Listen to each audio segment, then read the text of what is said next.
Hey, what's up everybody? Texas here with a quick haul. I went on down to Austin, Texas, and I had a couple stops. I ended up finding some stuff that I was looking for, plus some stuff that I really wasn't looking for, but I had to have.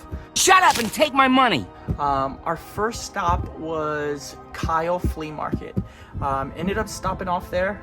First second table I stumbled upon. I ended up finding a couple Walking Dead, these here Walking Dead books.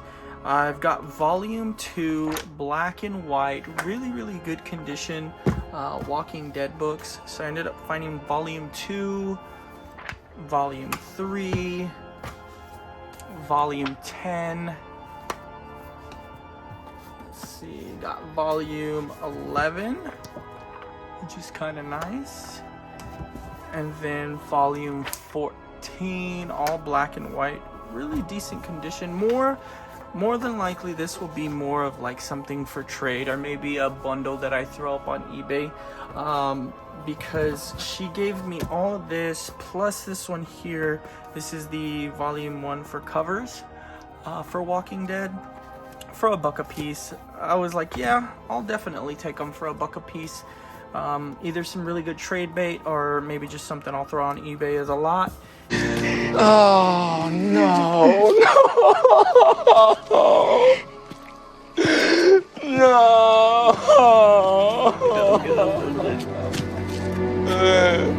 And see if I can get rid of it and get it to someone who will love to read it. I'll probably ended up looking at the covers one and then go through those volumes to check out some of that art.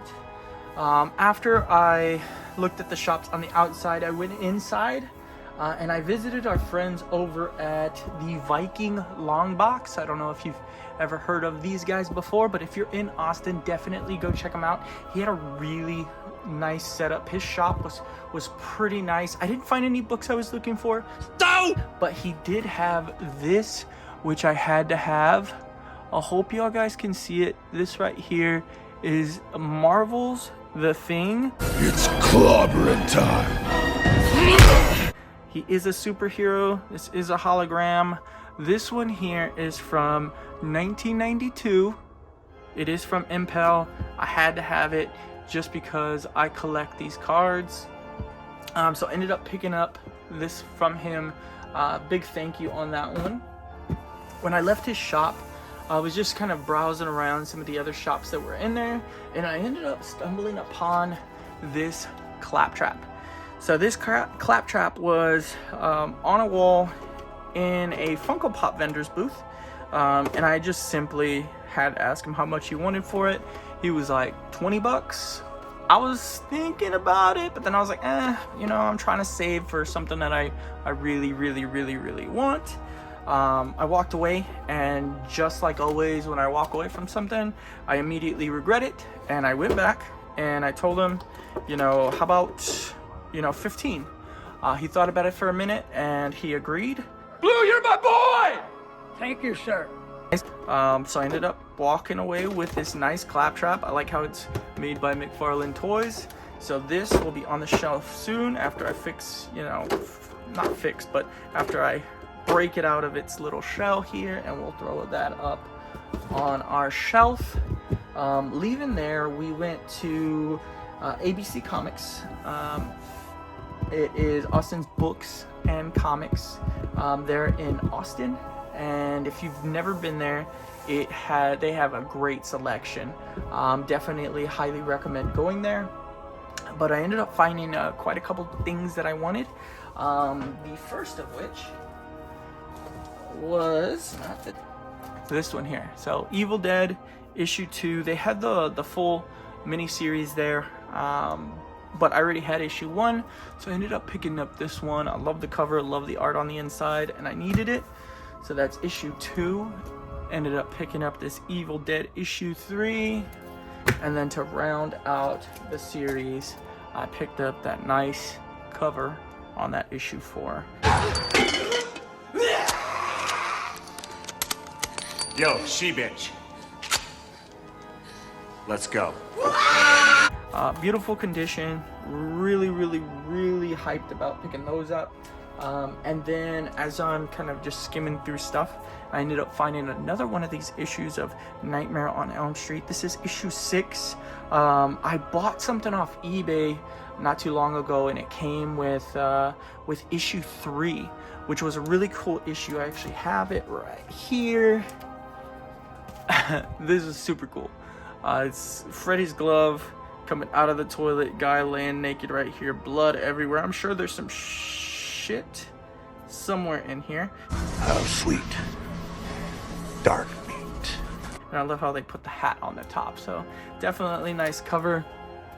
Right now, on this side here, I have my entire horror wall.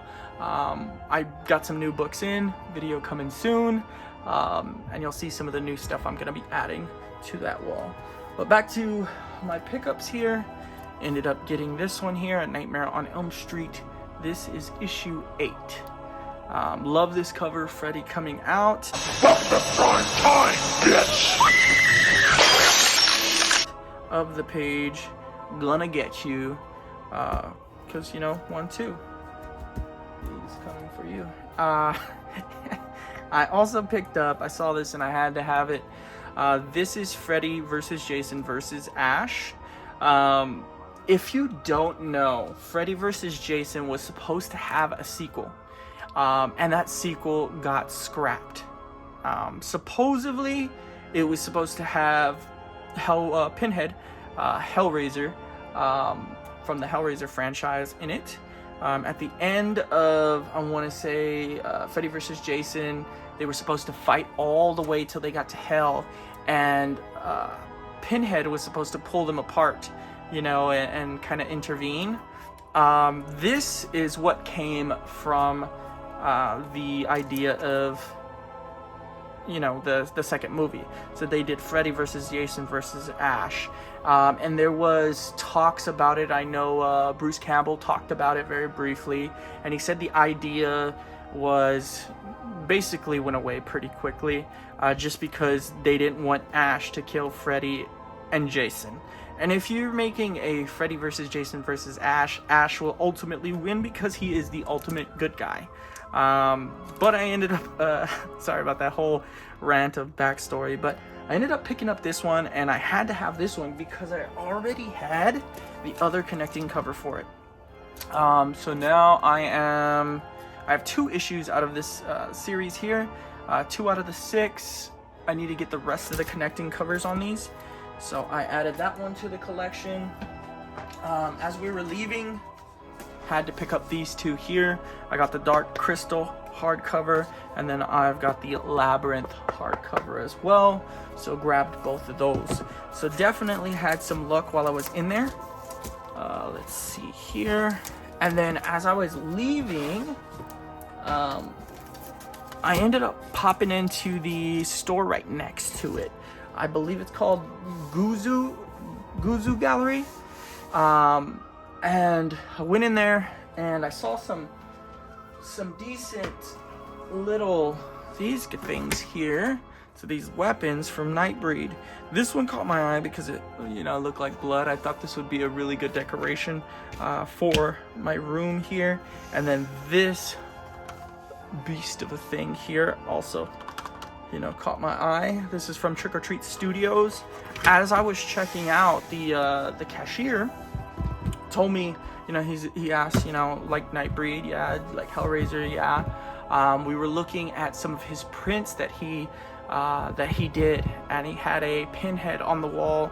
You know, it was a kind of a smaller one, and I was looking at it, I was like, oh man, this guy's got great artwork. And he's saying he did another one, and he wanted to show me, so he showed it to me, and I absolutely loved it.